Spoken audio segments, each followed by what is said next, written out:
ఓం నమః శివాయ. ఓం నమో నారాయణాయ. కర్మ నివారణ నరదృష్టి నివారణ కాళభైరవాయ నమో నమః. ఓం కాళకాలాయ విద్మహే కాళాతీతాయ ధీమహి తన్నో కాళభైరవ ప్రచోదయాత్. హరి ఓం. మా ఛానల్కి స్వాగతం.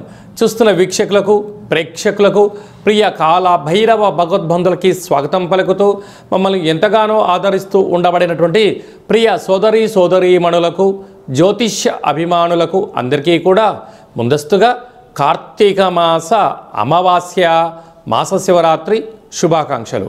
అలాగనే కాళభైరవ జయంతి ఆశీస్సుల చేత అందరికీ నిండు నూరేళ్ల ఆయురారోగ్యాలను ప్రసాదించాలని, ఎవరికి ఎలాంటి ఆర్థిక, విద్య, ఉద్యోగ, వివాహ, వ్యాపార సంబంధిత దోషాలను తొలగించి నిత్య ఐశ్వర్యాన్ని, ఆనందాన్ని ప్రసాదించాలని మనసారా కోరుకుందాం.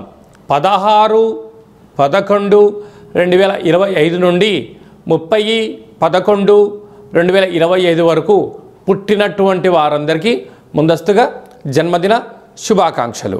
ద్వాదశ రాశుల్లో గ్రహ గమనాల్ని వీక్షింపచేద్దాం.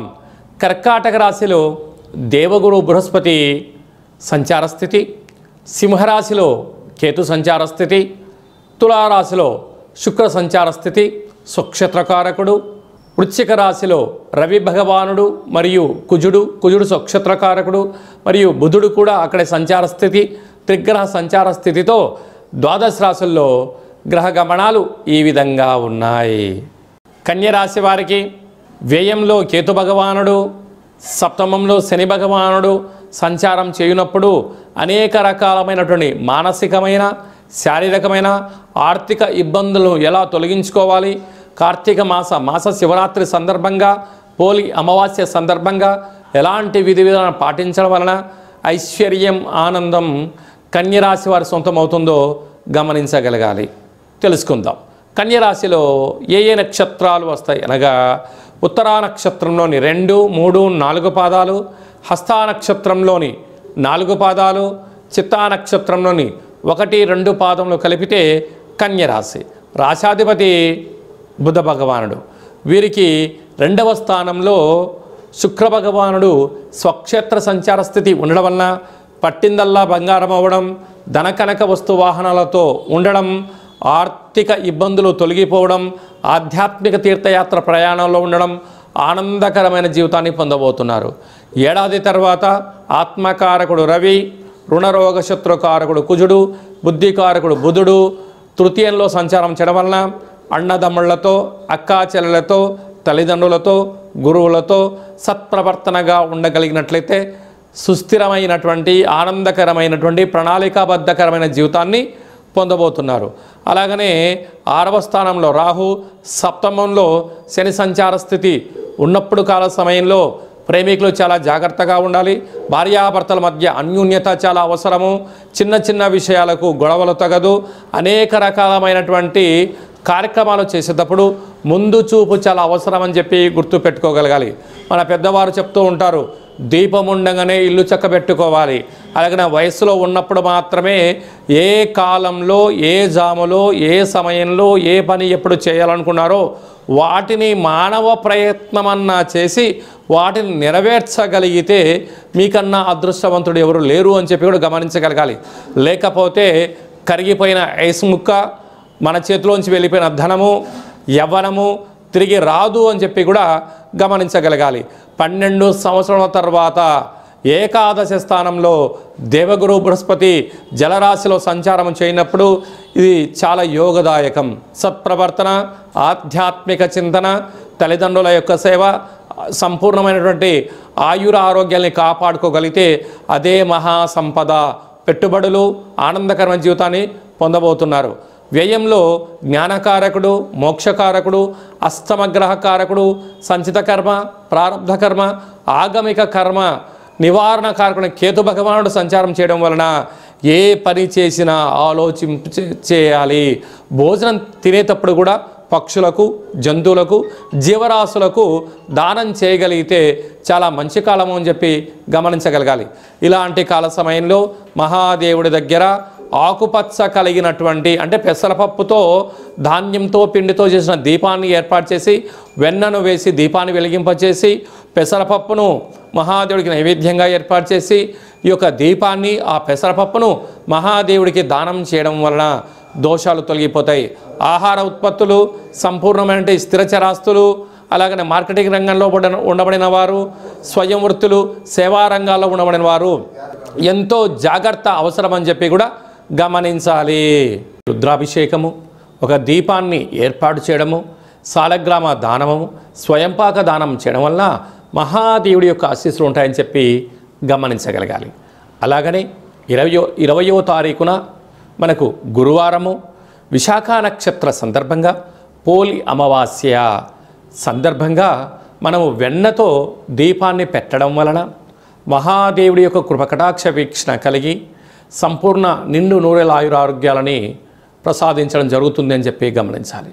అలా కుదరలేనటువంటి వారందరూ ఈ కింది నెంబర్ సంప్రదించినట్లయితే కాశీ క్షేత్రంలో మన యొక్క కాళభైరవ స్వామి యొక్క దేవాలయంలో గోకర్ణ నక్షత్రంలో మీ పేరుపైన రుద్రాభిషేకము, దీప కార్యక్రమాన్ని ఏర్పాటు చేయించి స్వయంపాక దానాన్ని కూడా ఏర్పాటు చేయడం జరుగుతుందని చెప్పి గమనించాలి.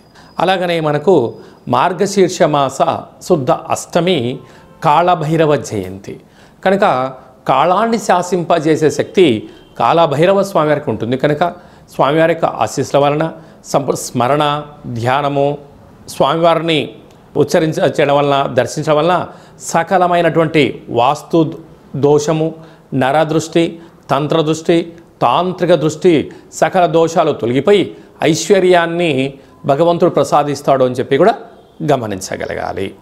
విశేషమైనటువంటి ఈ యొక్క కార్తీక మాసంలో మార్గశీర్ష మాస శుక్లపక్షంలో అందరికీ ఐశ్వర్యం ప్రసాదించాలని మనం కూడా ఒకసారి మనసారా కోరుకుందాం. అలాగే మీ వ్యక్తిగత జాతకం తెలుసుకోవాలనుకుంటున్నారా? మీ పుట్టినటువంటి తేదీ, నెల, సంవత్సరము, పుట్టిన సమయాన్ని వ్రాసి పంపించినట్లయితే 100 సంవత్సరముల జాతకాన్ని వ్రాసి సవివరంగా సంపూర్ణంగా మీకు పంపించి మీరు పుట్టినప్పుడు గ్రహ గమనాలు ఎలా ఉన్నాయి, ప్రస్తుతం ఎలా ఉంటున్నాయి, రాబోయే కాలంలో ఎలా ఉండబోతున్నాయో సవివరంగా సంపూర్ణంగా తెలియజేయడం జరుగుతుంటుంది.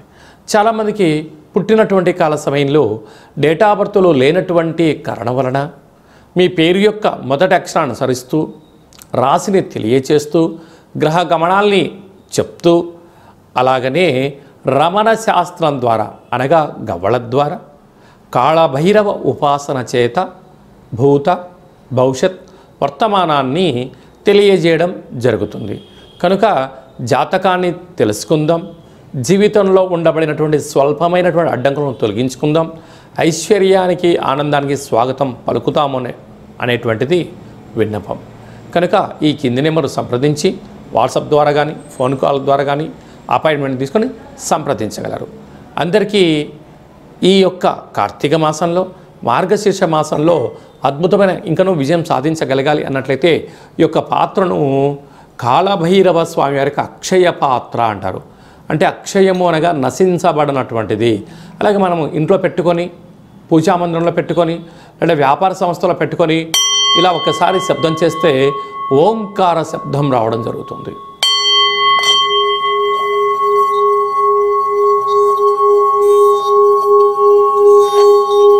ఓం కాళభైరవాయ నమః, ఓం కాళభైరవాయ నమః, ఓం కాళభైరవాయ నమః అనే మంత్రాన్ని ఉచ్చరింపచేస్తూ 12 సార్లు అలా తిప్పడం వలన సంపూర్ణమైనటువంటి గృహంలో ఉండబడినటువంటి జాతకంలో ఉండబడిన దోషము, వాస్తు దృష్టి, సకల దోషాలు తొలగి ఐశ్వర్యం కలుగుతుందని చెప్పి గమనించగలగాలి.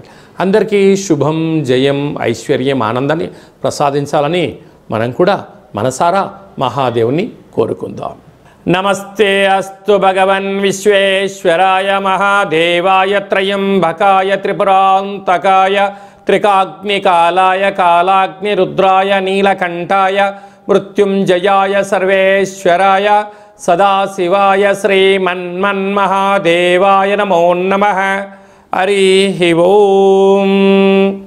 మహాదేవుడి యొక్క ఆశీస్సుల వల్ల నిండు నూరేళ్ల ఆయురారోగ్యాలని ఐశ్వర్యాన్ని ప్రసాదించాలని మనసారా కోరుకుందాం. శతమానం భవతు శతాయు పురుష సతేంద్రియ ఆయుష్యేవేంద్రియే ప్రతిష్టతి. ధనం ధాన్యం బహుపుత్రలాభం శత సంవత్సరం దీర్ఘమాయు. సర్వే జనా సుఖినో భవంతు. లోకా సమస్తా సుఖినో భవంతు.